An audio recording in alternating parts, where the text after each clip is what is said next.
نحمده ونصلي على رسوله الكريم اما بعد فاعوذ بالله من الشیطان الرجیم بسم اللہ الرحمن الرحیم۔ آج ہمارے فرض علوم کورس کا سبق نمبر 14 ہے، پیج نمبر 151 151 حیات الانبیاء کا چیپٹر ہے، یعنی نبی علیہ الصلوۃ والسلام حیات اور دیگر انبیاء کی حیات کے بارے میں آج کے سبق میں ہم سنیں گے۔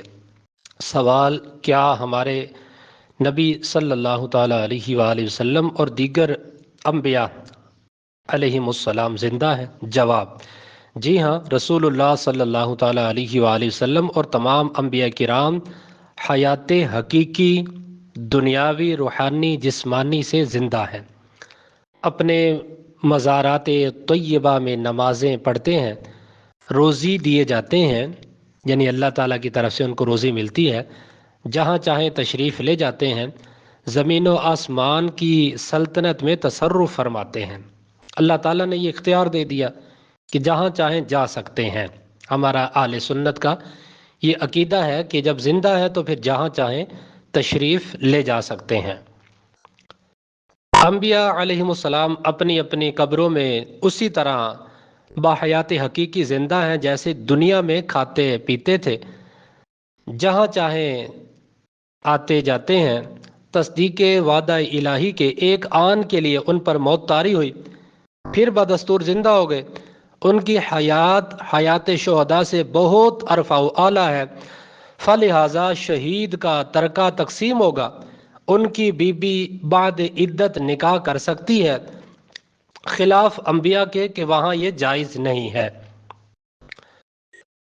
مطلب یہ ہے کہ جو شہید ہے، جب شہید کا انتقال ہوگا، اس کی شہادت ہو جائے گی، اس کے بعد جو اس کی زوجہ ہے، اس کی بیوہ عدت گزارے، عدت گزارنے کے بعد جہاں چاہے نکاح کر سکتی ہے، یعنی جہاں شریعت نے اجازت دی ہو۔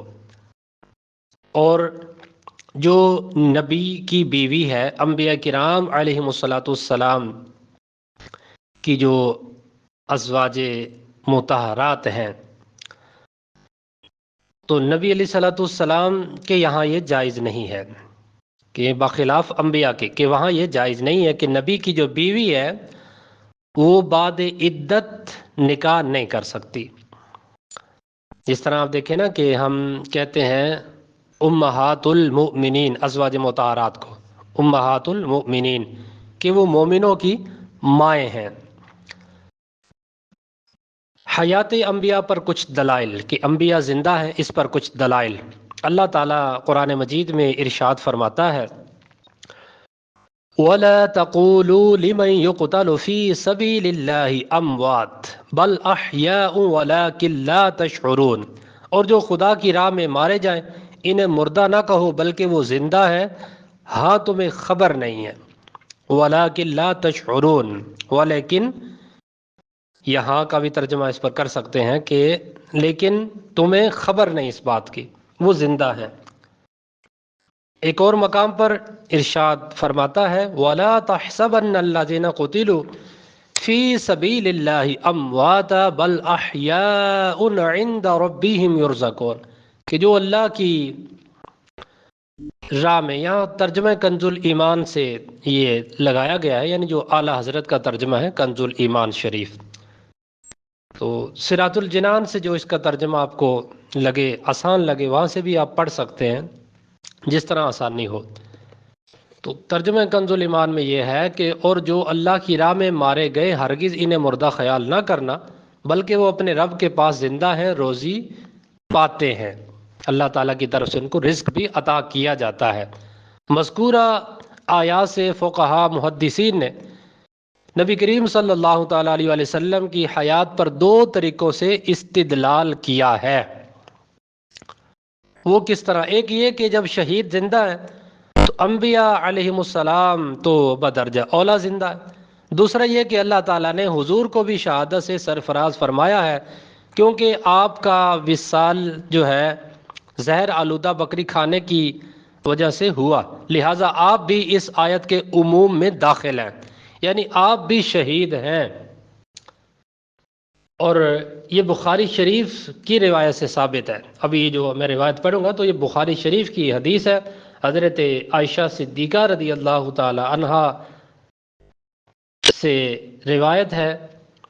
تو یہاں پر جو کتاب میں لکھا ہوا ہے رضی اللہ تعالی عنہ، تو شاید یہ لکھنے میں یا پرنٹنگ میں مسٹیک ہے۔ ہاں پرنٹنگ میں مسٹیک ہوگی، بعض اوقات ہی ہو جاتی ہے، جب یہ کتابیں چھپتی ہیں تو پرنٹنگ میں مسٹیک ہو جاتی ہے، بعض اوقات تو وہ زبر کی زیر بن جاتی ہے، زیر کی زبر بن جاتی ہے، کافی غلطیاں آ جاتی ہیں۔ تو بہرحال جب صحابیہ کا نام آئے تو رضی اللہ تعالی عنہ کے بجائے رضی اللہ تعالی عنہا اپنے پڑھنا ہے۔ تو ان سے روایت ہے کہ نبی کریم صلی اللہ تعالی وسلم اپنے مرض وفات میں فرمایا کرتے تھے، کیا فرماتے تھے؟ اے عائشہ، میں نے خیبر میں جو زہر آلودہ کھانا کھایا تھا اس کی تکلیف محسوس کرتا ہوں، اور اس وقت میں محسوس کر رہا ہوں کہ اس زہر سے میری رگ جان منقطع ہو رہی ہے۔ منقطع کا مطلب ہوتا ہے کہ ختم ہونا، کٹنا، کٹ رہی ہے، ختم ہو رہی ہے۔ اللہ اکبر۔ تو پتہ ہی چلا اس روایت سے، اور مزید آگے حوالہ جات آ رہے ہیں کہ نبی علیہ الصلوۃ والسلام بھی شہید ہیں۔ حضرت عبداللہ ابن مسعود رضی اللہ تعالی عنہ سے روایت ہے، فرماتے ہیں کہ 9 مرتبہ اس بات پر حلف اٹھانا کہ رسول اللہ صلی اللہ تعالی علیہ وآلہ وسلم شہید کیے گئے میرے نزدیک اس سے زیادہ پسندیدہ ہے کہ میں 1 مرتبہ اس بات پر حلف اٹھاؤں کہ رسول اللہ شہید نہیں ہوئے، کہ اللہ تعالیٰ نے نبی کریم صلی اللہ تعالی علیہ وسلم نبوت اور شہادت دونوں سے سرفراز فرمایا ہے، یہ نبی علیہ الصلوۃ والسلام کو۔ سبحان اللہ۔ تو یہ صحابہ کی گواہی ہے۔ امام حاکم اور امام ذہبی نے اس روایت کو صحیح جو ہے بخاری و مسلم کی شرط پر صحیح قرار دیا ہے کہ یہ حدیث صحیح ہے۔ فقیہ و محدث علامہ علی قاری، جن کو عموماً ملا علی قاری بھی کہتے ہیں، تو انہوں نے بھی اس کے تحت لکھا ہے کہ امت محمدیہ کے شہداء کے بارے میں اللہ تعالیٰ نے فرمایا بلکہ وہ اپنے رب کے پاس زندہ ہیں، روزی پاتے ہیں، تو ان کے سردار بلکہ ان کے رئیس کے لیے کیا مرتبہ ہوگا، کیونکہ انہیں دیگر فضیلتوں کے ساتھ ساتھ شہادت کا مرتبہ بھی حاصل ہوا ہے، کیونکہ ایک دفعہ زہر آلودہ بکری کا گوشت تناول فرمایا تھا جس کا زہر آخری عمر میں لوٹ آیا تھا۔ عظیم محدث امام جلال الدین سیوطی رحمۃ اللہ تعالی علیہ اس آیت کو لکھ کر جو ہے فرماتے ہیں کہ انبیاء بدرجہ اولا زندہ ہیں کہ وہ اپنے مرتبے میں ان سے بڑھ کر ہیں، یعنی شہداء سے بڑھ کر ہیں، بلکہ کوئی ایسا نبی نہیں جس کے وصف نبوت کے ساتھ شہادت جمع نہ ہوئی۔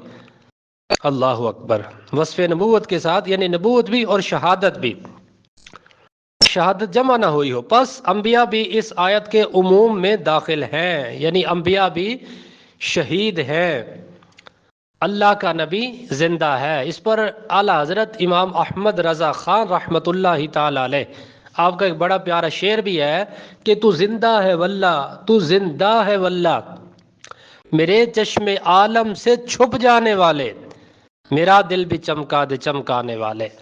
حضرت ابو درداء رضی اللہ تعالی عنہ سے یہ روایت ہے کہ رسول اللہ صلی اللہ تعالی علیہ وآلہ وسلم نے ارشاد فرمایا کہ بے شک اللہ تعالیٰ نے زمین پر انبیاء کے اجسام کھانے کو حرام کر دیا، پس اللہ کا نبی زندہ ہے، رزق دیا جاتا ہے۔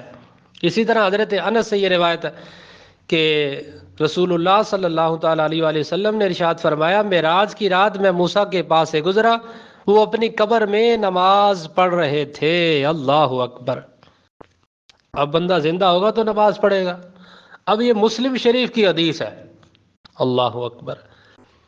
اسی طرح ایک اور روایت حضرت انس سے ہے کہ نبی کریم صلی اللہ تعالیٰ علیہ وآلہ وسلم ارشاد فرماتے ہیں کہ پس میں بیت المقدس میں داخل ہوا۔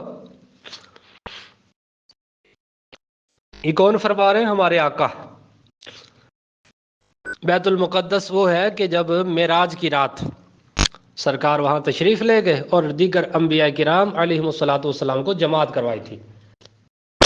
بیت المقدس اچھا، یہ کسی نے سوال کیا تھا کہ یہ بیت المقدس کہاں ہے؟ تو یہ فلسطین میں ہے، قرآن پاک میں ہے نا، وہ 15 جو پارہ ہے، پارہ نمبر 15، اس کی جو پہلی آیت ہے نا، سبحان الذی اسری بعبدہ لیلا من المسجد الحرام الی المسجد الاقصی، وہاں پر بھی اس کا ذکر ہے نا، وہ معراج کا ذکر ہے کہ پاک ہے وہ ذات جس نے اپنے بندے کو سیر کرائی، سبحان الذی اسری بعبدہ، پاک ہے وہ ذات جس نے اپنے بندے کو سیر کروائی، اور آگے پھر اس سیر کا تذکرہ بھی کر دیا کہ سبحان الذی اسری بعبدہ لیلا، لیلا، لیلا رات کو کہتے ہیں، لیلا من المسجد الحرام الی المسجد الاقصی، رات کے کچھ حصے میں مسجد حرام سے الی المسجد الاقصی، مسجد اقصی کا اس میں ذکر کیا گیا، مسجد اقصی کی سیر کروائی، حالانکہ سیر تو اور بھی ہوئی لیکن یہاں پر صرف اتنا ہی ذکر کیا گیا، اور اس میں بھی مسجد اقصی کا ذکر ہے، تو یہی بیت المقدس ہے۔ یہاں پر جو ہے سرکار فرما رہے ہیں کہ پھر میں بیت المقدس میں داخل ہوا، پس میرے لیے انبیاء کو جمع کیا گیا، تو مجھے جبریل علیہ السلام نے آگے کیے، یہاں تک کہ میں نے سب کی امامت کروائی، اللہ اکبر۔ مسجد اقصی میں سرکار نے امامت کروائی معراج کی رات، دیگر انبیاء کرام بھی وہاں جمع ہوئے، سب اکٹھے ہوئے تو سب کو امامت کروائی، اسی لیے سرکار کو امام الانبیاء کہتے ہیں، امام الانبیاء، انبیاء کے امام۔ سبحان اللہ، یہ کوئی کم فضیلت ہے، کم شان ہے؟ اتنے بڑے بڑے جلیل القدر نبی، دیگر انبیاء کرام، سبحان اللہ، کتنی شان والے نبی ہوتے ہیں، تو ان شان والوں میں پھر اعلیٰ شان والے نبی ہمارے آقا، ہم کتنے خوش نصیب ہیں کہ اللہ تعالیٰ نے ہمیں سرکار کا غلام بنایا، سبحان۔ تو سرکار نے امامت کروائی امام الانبیاء نے۔ امام بزار مسند بزار میں، امام ابو یعلا موصلی جو ہے مسند ابی یعلا میں، اور امام بہقی رحمۃ اللہ تعالیٰ نے اپنی کتاب ان کی ہے حیات الانبیاء فی قبورہم، اس میں یہ روایت نقل کرتے ہیں، الانبیاء فی قبورہم احیاء یصلون، یعنی انبیاء اپنی قبروں میں زندہ ہیں، نمازیں پڑھتے ہیں، اللہ اکبر۔ دیکھیں نا محدثین نے اس پر کتنے دلائل قائم کیے ہیں کہ اللہ کا نبی زندہ ہے۔ شیخ محقق کا موقف، شیخ محقق کس کو کہتے ہیں؟ شیخ عبدالحق محدث دہلوی رحمۃ اللہ تعالی، ان کو کہتے ہیں۔ تو شیخ محقق مدارج النبوہ میں فرماتے ہیں، مدارج النبوہ، یہ جو ہے مترجم بھی موجود ہے، ویسے یہ اصل کتاب فارسی میں ہے، اس کا ترجمہ بھی موجود ہے، 2 جلدیں اس کی ہیں، بڑی زبردست کتاب ہے، یہ ہو سکے تو آپ اس کو خرید لیں، مدارج النبوت، 2 جلدیں ہیں اس کی، تو بڑی اس میں نبی علیہ الصلوۃ والسلام کی سیرت کو بڑے پیارے انداز میں بیان کیا گیا، دیگر مسائل بھی اس میں ہے۔ تو یہ فرماتے ہیں کہ انبیاء علیہ السلام کی حیات و زندگی کا ثبوت علماء امت کا اجماعی مسئلہ ہے، اس میں کسی کا کوئی اختلاف نہیں، اس لیے کہ انبیاء کی زندگی شہداء اور مجاہدین کی زندگی سے زیادہ کامل اور قوی تر ہے۔ شہداء کی زندگی تو مانوی اور اخروی ہے، مگر انبیاء کی زندگی حصی اور دنیاوی زندگی ہے، اس بارے میں احادیث و آثار وارد ہیں، اللہ اکبر، قرآن پاک سے ثابت ہے، احادیث سے ثابت ہے۔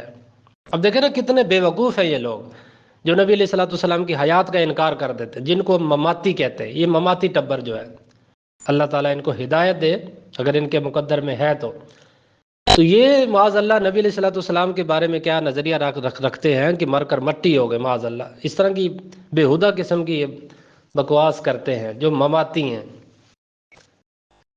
وہابی لوگ۔ تو اللہ کا نبی زندہ ہے، ثابت ہو گیا، اس کے علاوہ بہت سارے دلائل ہیں، یہ تو یہاں چند دلائل دیے گئے، اگر کوئی اس حوالے سے سوال کرے تو آپ یہ حوالہ جات ان کو پیش کریں، یہ حوالہ جات ان کو سنائیں، انشاءاللہ اگر وہ ماننے والا ہوا تو مان جائے گا، نہ ماننے والا ہوا تو پھر اس کو دفع کریں۔ اور یہ تو ایک حقیقت ہے نا کہ جو ماننے والا ہے اس کے لیے ایک ہی حوالہ کافی ہے، ایک ہی دلیل کافی ہے، جو نہیں مانے گا تو چاہے 1000 دلیلیں دے وہ نہیں مانے گا۔ تو بہرحال ان چیزوں کو آپ اچھی طرح ذہن نشین کیا کریں، یہ جو عقائد کے بارے میں چیزیں آتی ہیں، مواد آتا ہے، اچھی طرح اس کو سمجھ لیا کریں۔ اللہ تعالی ہمیں عمل کی توفیق عطا فرمائے۔ وما علینا الا البلاغ المبین۔